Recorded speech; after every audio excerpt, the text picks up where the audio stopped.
Se hoje não fosse o terceiro domingo depois da Epifania, ou melhor, se hoje não fosse domingo, nós estaríamos celebrando hoje, a igreja estaria celebrando hoje, a conversão do apóstolo São Paulo.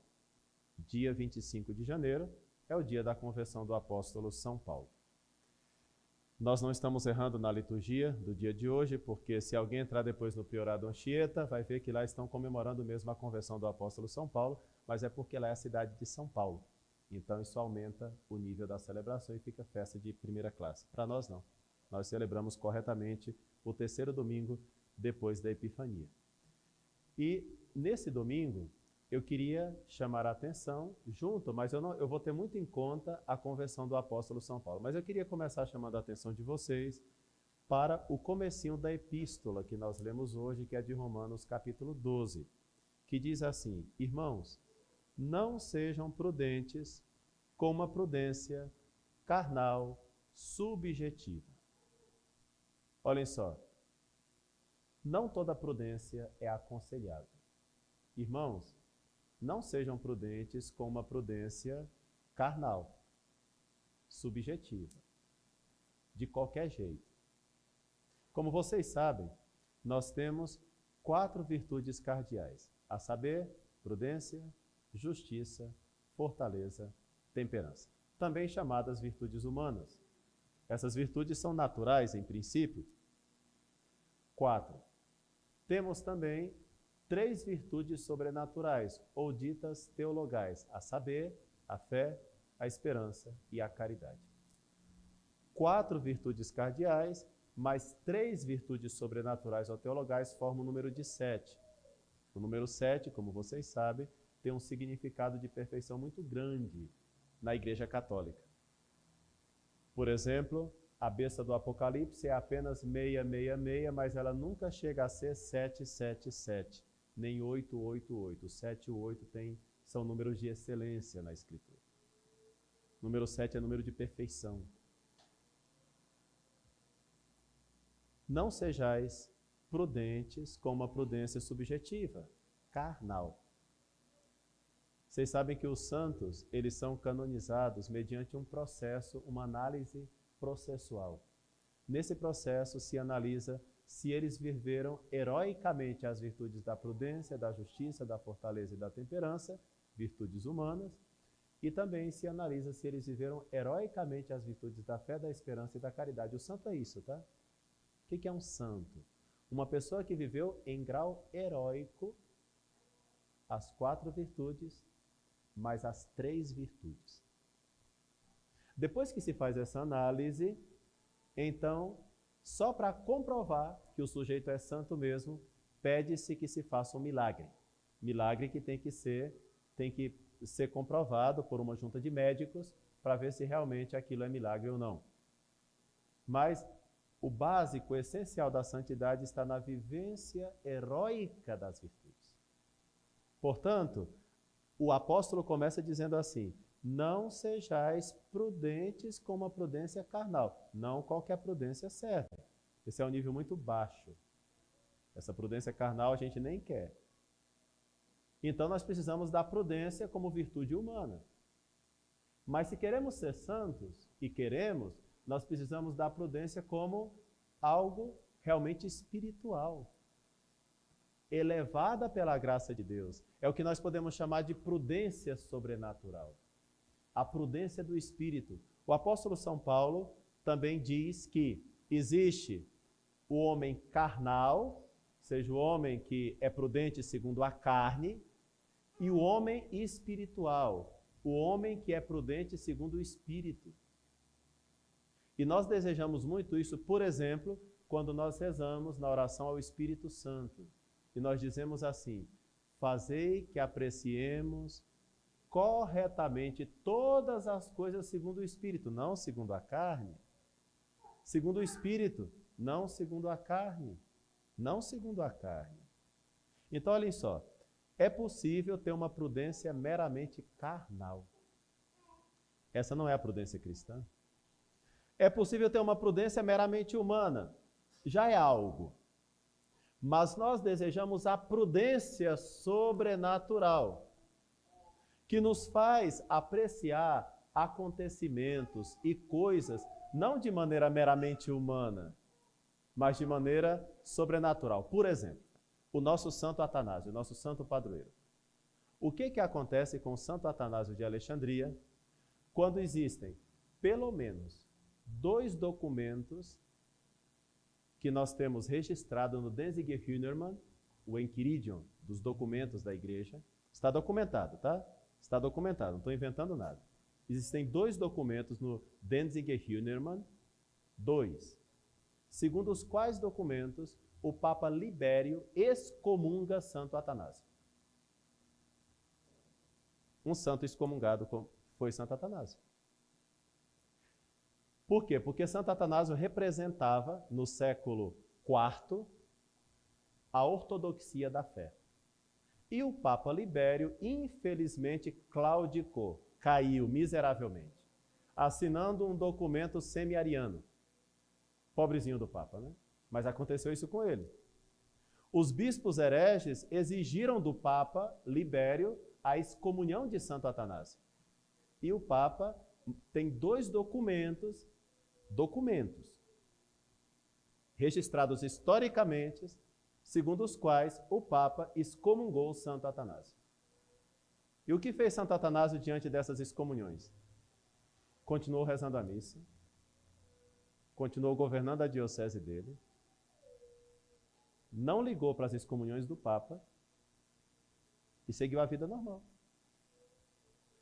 Posteriormente, o Papa Libério reconheceu que ele estava errado. E o Papa Libério passou os últimos 10 anos da vida dele como um Papa piedoso e bom. O que leva Santo Atanásio, naquelas circunstâncias, naquela situação, a não ligar para a excomunhão do Papa? A não se sentir excomungado? A continuar agindo como se nada tivesse acontecido? Olhem só, o que permitiu Santo Atanásio de fazer isso foi a prudência sobrenatural. Vejam, Atanásio é santo. Libério não é santo. Curioso, né? O nosso é Santo Atanásio, que desobedeceu o Papa numa circunstância concreta. E é santo. Libério não é santo, porque assinou um documento herético. Terrível isso, né? Como é que um bispo, na sua diocese, tem a consciência de, diante de uma excomunhão documentada, 2 papéis documentados, ele segue a vida normal como se não houvesse excomunhão, por causa da prudência sobrenatural. Santo Atanásio não era prudente segundo a carne. Ele entendia o que era a verdadeira obediência. Ele entendia que, no fundo, o Papa Libério queria a doutrina católica. E que, portanto, esses erros do Papa Libério não significavam a vontade do Papa na sua veracidade mais profunda, porque o Papa não pode querer um erro. Santo Atanásio discerniu isso.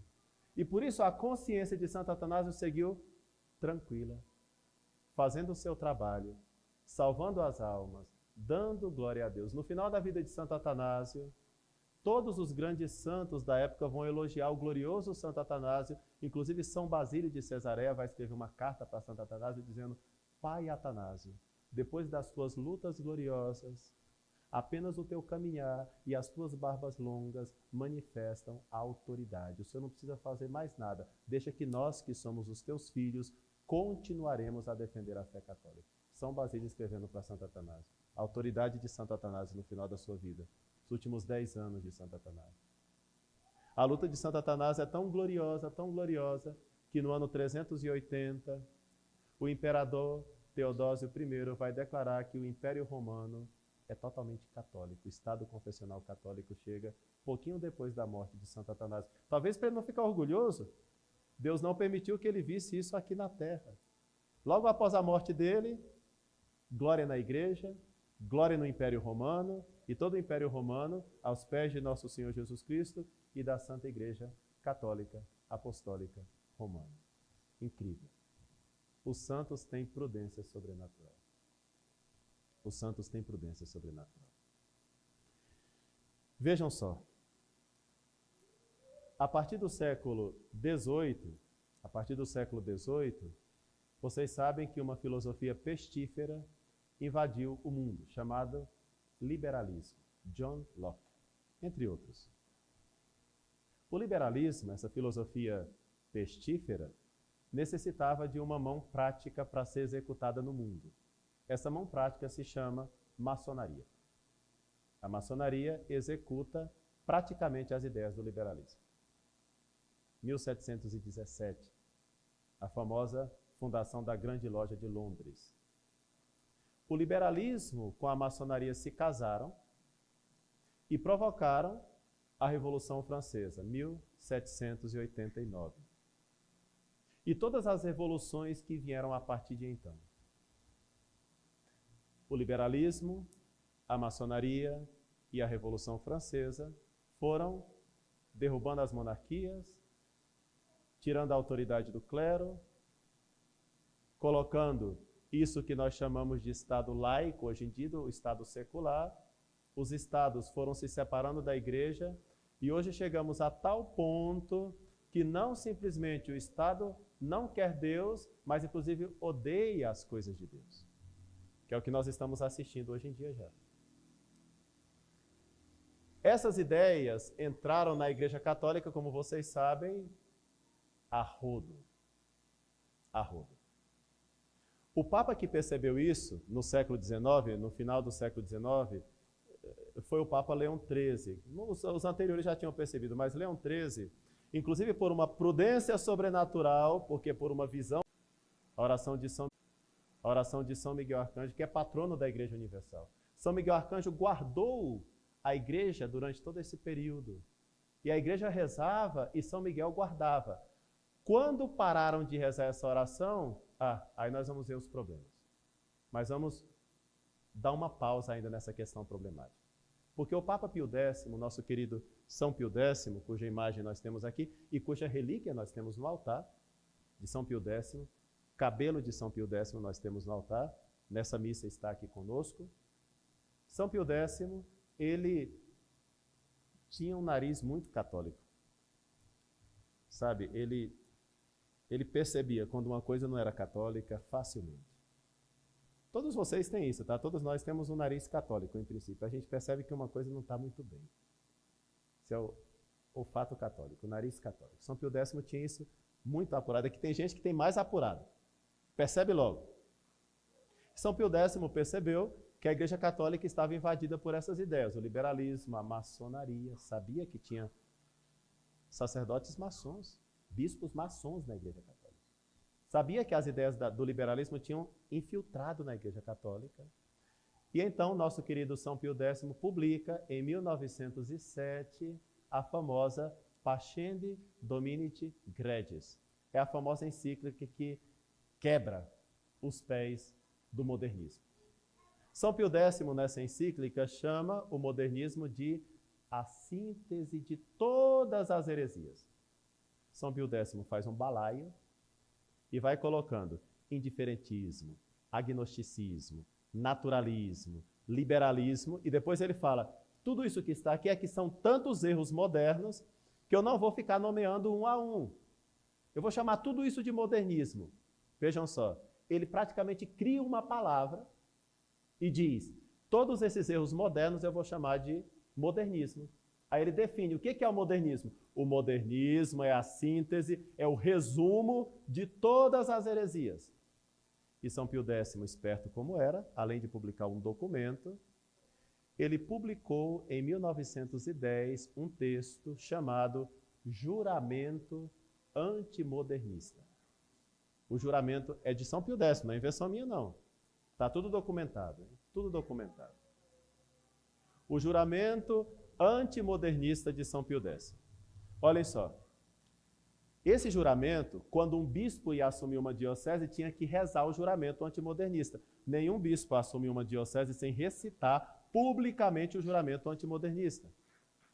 Os reitores dos seminários, São Pio X obrigou, vai ser reitor de seminário, vai ter que rezar na frente do bispo o juramento antimodernista. São Pio X ainda. Ah, você vai ser pároco? Então, para assumir como pároco, vai ter que rezar o juramento antimodernista. E assim ia. Todo mundo tinha que fazer o juramento antimodernista. Por quê? São Pio X estava com pavor do que estava vindo contra a Igreja Católica, que graças a Deus o Papa anterior, chamado Leão III, já tinha brecado, com a oração de São Miguel Arcanjo, um meio sobrenatural, mas ele estava vindo. Vocês têm ideia? O nosso querido Dom Marcel Lefebvre, quando ele estava no seminário francês em Roma, o reitor dele, chamado Padre Lefloc, foi expulso do seminário, foi expulso como reitor, pasmem, com a autorização do Papa Pio XI. Como o modernismo já estava infiltrado. E Dom Marcel Lefebvre, como era seminarista ainda, cita esse acontecimento com muito pesar, porque o Padre Lefloc era profundamente antimodernista e assinava embaixo do juramento antimodernista, fidelíssimo ao Santo Padre o Papa São Pio X. E exatamente por causa dessa fidelidade, pessoal, estamos falando do ano 1920, 22, tá? Estamos falando da época tão moderna, não. Um reitor já é expulso da reitoria por causa dos modernistas. São Pio X conseguiu vigiar, mas os modernistas continuavam a trabalhar. Cito mais um caso. Um sacerdote francês chamado Alfredo Loisy.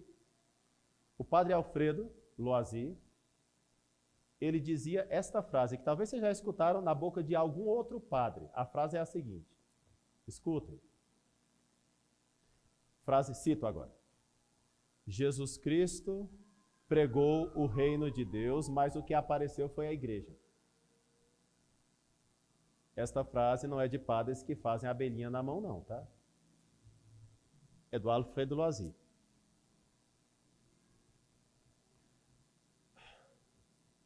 Jesus Cristo pregou o reino, mas o que apareceu foi a igreja. O que está por trás dessa frase? Está por trás autores como Renan, Rei Mauro e tantos outros que diziam que Jesus Cristo era personagem histórica fracassada. Que a sua última ação foi morrer na cruz, mas que ele não teria ressuscitado, segundo o Rei Mauro. Portanto, ele não é Deus. Portanto, ele não fundou uma igreja. O que Jesus Cristo queria, segundo o padre Loisy, segundo esses hereges, como os outros hereges, como o Rei Mauro, Jesus queria, então, que aparecesse o reino, mas ele não conseguiu. Então, em lugar do reino de Deus, o que apareceu foi uma igreja. Isso é uma crítica à Igreja Católica. É uma crítica à historicidade de Nosso Senhor, tal qual está nos evangelhos. É uma crítica à fundação da igreja. E o padre Loisy, quando ele abandonou o sacerdócio, modernista. Quando ele abandonou o sacerdócio, ele fez a seguinte confissão. Já tinha 10 anos que, mesmo sendo padre, não acreditava em Deus. Olha que coisa tão satânica. Um padre que se mantém por 10 anos no sacerdócio, os últimos 10 anos, dizendo que não acredita em Deus. Isso é o modernismo. Esse é o modernismo. E assim foi penetrando em toda a Igreja Católica, e tudo isso desemboca no Concílio Vaticano II. Por isso, Dom Marcel Lefebvre, escutando, sabendo dessa história toda, quando o Vaticano II disse aquelas ideias que disse, Dom Marcel Lefebvre falou assim, esse concílio está empeçonhado, está envenenado. Não posso aceitá-lo. As suas ideias prejudicam a fé católica. Não posso aceitá-lo. Não posso aceitá-lo. E vocês viram o que aconteceu? É impressionante. Aqui eu entro no evangelho da missa de hoje, hein? Como nós estamos leprosos. Leprosos. A diferença é que a gente não pede para Jesus nos curar da lepra. Explico-me. Olha só, você vai numa paróquia moderna por aí, todo mundo, em geral, todo mundo acha normal bater palma em missa. Por isso não tem problema. A grande maioria acha normal usar roupas de academia na igreja. Normal para eles. Modernistas.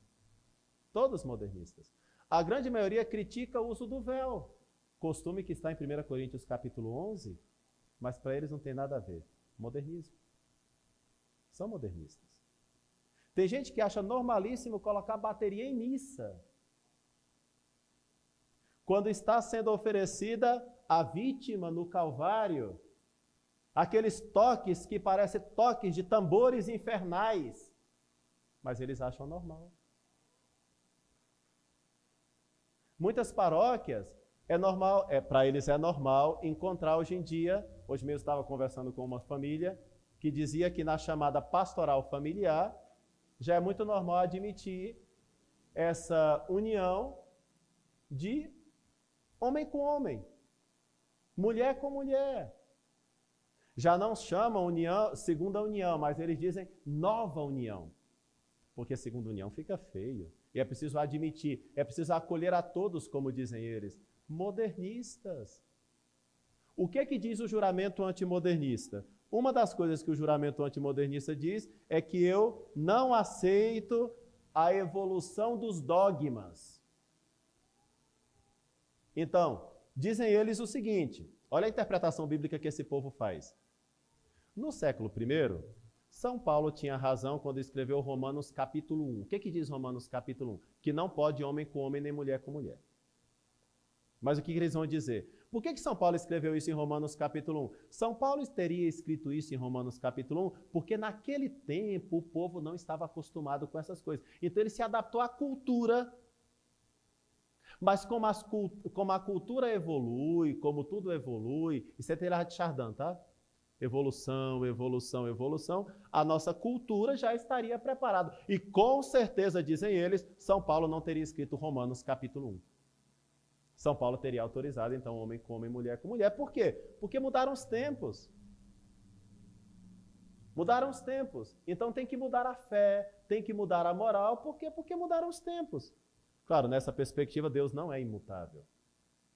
Mas Deus é imutável segundo o dogma católico. Mas para eles não. Até Deus evolui. Talvez se tem algum aqui metido a filósofo, ou é filósofo de verdade, conhecerá muito bem a filosofia de Hegel, onde Deus também entra num processo histórico. Até Deus entra num processo histórico, de tal maneira que Deus fica difuminado.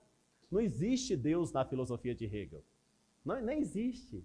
Mas para enganar os estúpidos, fala-se de Deus, num processo. Deus não é processo, Deus é eterno, imutável, é o ipse esse subsistens, o ser que subsiste por si mesmo. Deus é verdade e revela coisas verdadeiras. Por isso São Pio X, armando-se contra esses hereges, afirma o seguinte, no juramento antimodernista, olha só, as afirmações de São Pio X. Deus pode ser conhecido pela luz natural da razão. Romanos capítulo 1 e contra o protestantismo. Outra afirmação de São Pio X. Jesus Cristo histórico fundou a igreja que é histórica, segundo Mateus capítulo 16 e Mateus capítulo 18. Continua São Pio X. Esta igreja é governada por Pedro e seus sucessores, fora da qual não há salvação. Isso é contra o relativismo. São Pio X. Gritando contra o relativismo.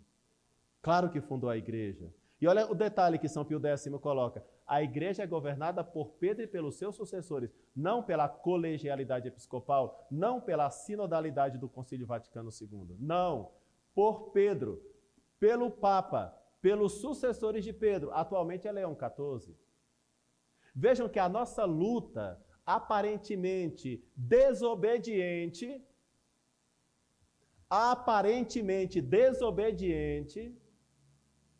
é uma luta para defender o Papa Leão XIV, que nós o amamos e nós rezamos por ele. É difícil ter católico por aí, modernista, que reze tanto pelo Papa como nós. Mas atuamos como atuou Santo Atanásio. Quando a fé está em perigo, nós queremos ter prudência sobrenatural. Admitimos o Papa Leão XIV, mas também sabemos de Lucas capítulo 22, versículo 32, que diz assim: Pedro, Satanás joerou-te como trigo, mas eu rezei por ti, diz nosso Senhor, para que te convertas. Pedro, para que te convertas. E tu, quando te converteres, confirma os irmãos. Somente Pedro convertido podia converter os irmãos. Por isso nós pedimos pela conversão do Papa Leão XIV, que o modernismo saia de perto dele e de todo o episcopado e de todos os padres e de todos os fiéis católicos. E nós também precisamos de conversão. E eu não estou inventando nada não, é Lucas capítulo 22, versículo 32. Pedro, quando te converteres, aí sim confirma os teus irmãos. Dizendo qualquer coisa, você não vai confirmar os teus irmãos. Afirmando qualquer moral, você não vai confirmar os teus irmãos. Abençoando o gelo, essa não é a tua missão. Defendendo as árvores, essa não é a tua missão, Pedro. Pedro, levanta-te, converte-te. É isso que nós estamos escutando. Olha o que o Papa São Pio X diz ainda no juramento antimodernista. Recebemos a fé por tradição, no mesmo sentido e na mesma sentença, que nunca se creia de outro modo, nunca de outro modo se entenda a verdade absoluta e imutável pregada desde o princípio pelos apóstolos, diz o Papa São Pio X. A tradição é o critério católico seguro. E aqui também o Papa não inventa nada. 2 Tessalonicenses, capítulo 2, versículo 15. 2 Tessalonicenses, capítulo 2, versículo 15. Diz assim: guardai as tradições que vos foram ensinadas, seja por palavra, seja por epístola nossa. Até a Bíblia é tradição. Tradição escrita. Guardai as tradições que vocês receberam por palavra ou por escrito, por epístola. 2 Tessalonicenses 2,15. Por isso, Santo Padre continua: rejeitamos a invenção herética da evolução dos dogmas, pois a fé não é um sentimento. Tudo isso é contra o modernismo. Por isso, nós somos leprosos. Nós somos leprosos, né? Somos modernistas. Temos a mente liberal. Há pouco tempo estamos nessa capela. Ainda não estamos totalmente curados da lepra não, hein? Nós também temos mentalidade liberal. Sabe qual é a diferença nossa e deles? É que nós estamos pedindo para nosso Senhor: Senhor, se queres, podes me curar. É isso que nós estamos fazendo. Nós também temos ainda mentalidade modernista. Estamos aprendendo a não sê-lo. Em cada missa, em cada sermão, em cada catequese que nós temos nessa capela, nós estamos aprendendo, nós não sabíamos. Deus nos deu uma graça, a qual temos que agradecer todos os dias. A diferença deles e nossa é que nós estamos pedindo: Senhor, se queres, podes me purificar, porque eu sou leproso, eu sei que eu sou modernista ainda, eu não quero ser. Mas foram tantos anos, contaminado por tantas ideias, que eu preciso de uma quarentena, porque o vírus entrou. O vírus entrou. Precisamos de uma quarentena para nos purificar. Nós reconhecemos e pedimos ao bom Deus: Senhor, me cura dessa lepra, não quero ser leproso. Essa é a nossa diferença. E nosso Senhor, com olhar misericordioso, olha para nós e vai fazendo esta cura, para que não sejamos mais leprosos. Por isso, eu convido todos vocês a fazer o juramento antimodernista. Não é só para o Papa, não é só para os bispos, não é somente para os padres, é também para os leigos. Que façamos o juramento antimodernista. É um texto escrito e aprovado por um Papa Santo, São Pio X. Nada demais. É ótimo fazer o juramento antimodernista.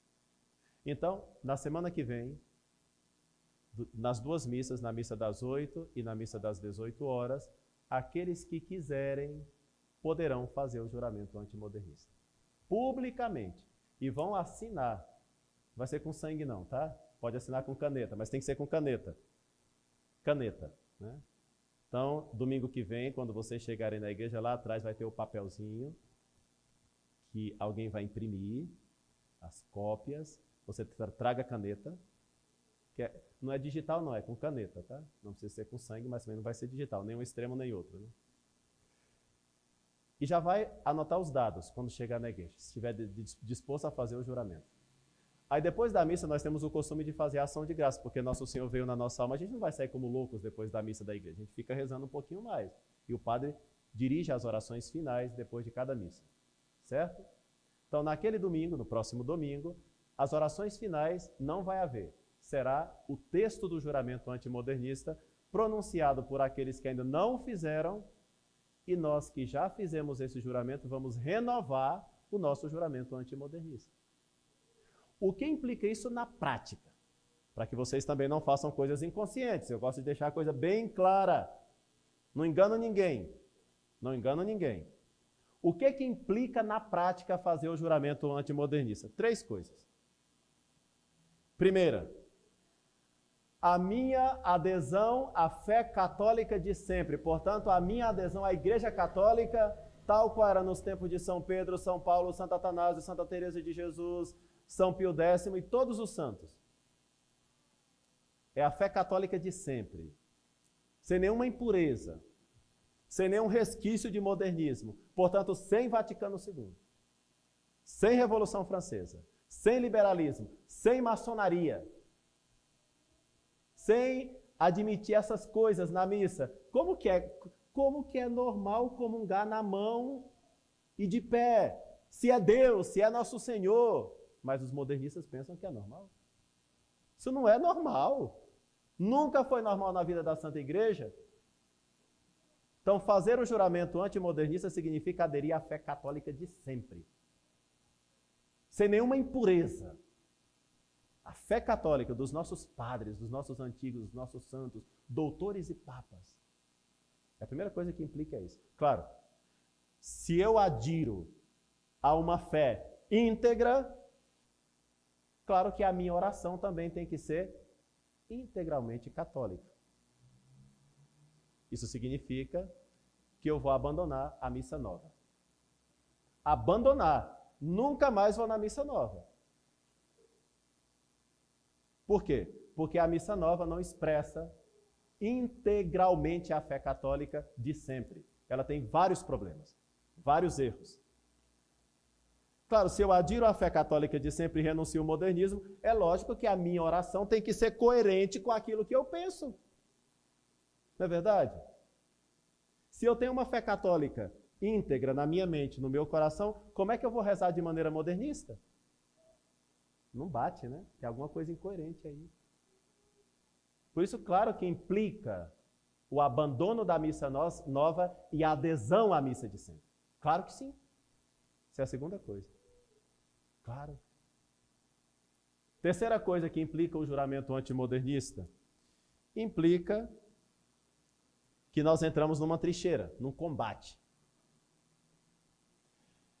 E os guerreiros que fizeram isso, desde o Concílio Vaticano II, que com nariz católico semelhante ao nosso Santo Atanásio do século IV, sem dúvida alguma, foi Dom Marcel Lefebvre, Dom Antônio de Castro Maio, nosso bispo brasileiro, tantos sacerdotes, padres, leigos, que entraram numa espécie de trincheira para serem perseguidos, ser chamados de cismáticos, desobedientes, excomungados e tantos outros títulos que às vezes nós recebemos, injustamente.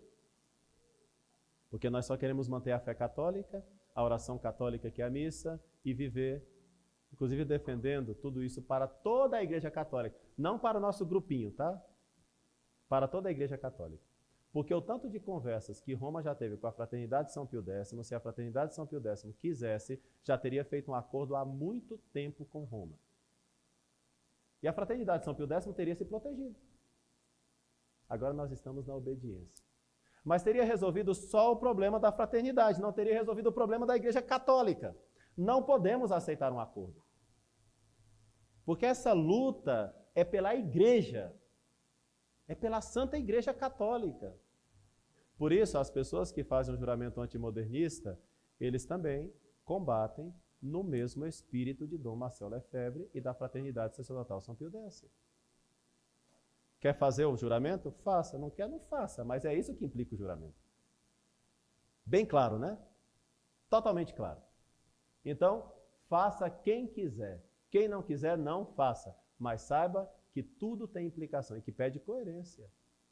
Uma fé integralmente católica pede uma missa integralmente católica e pede um governo eclesiástico integralmente católico. Por isso, apostamos no Papa. Claro que a restauração da Igreja Católica vem através do Papa.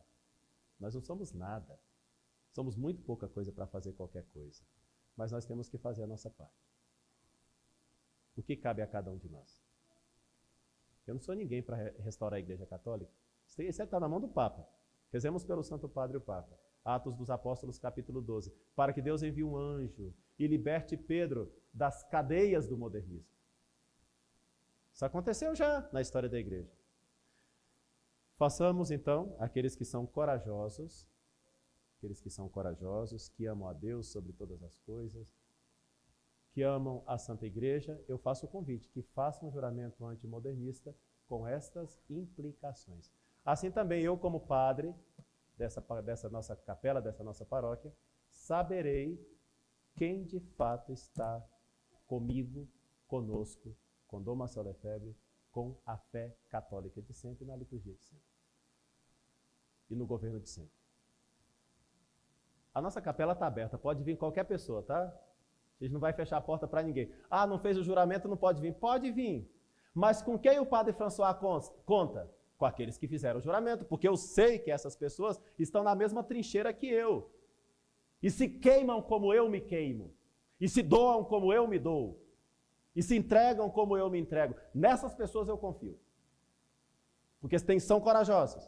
E amam a Deus. E não ficam com essas politicagens. Nesses eu confio. E mesmo assim, de vez em quando tem um traidor. Ou uma traidora.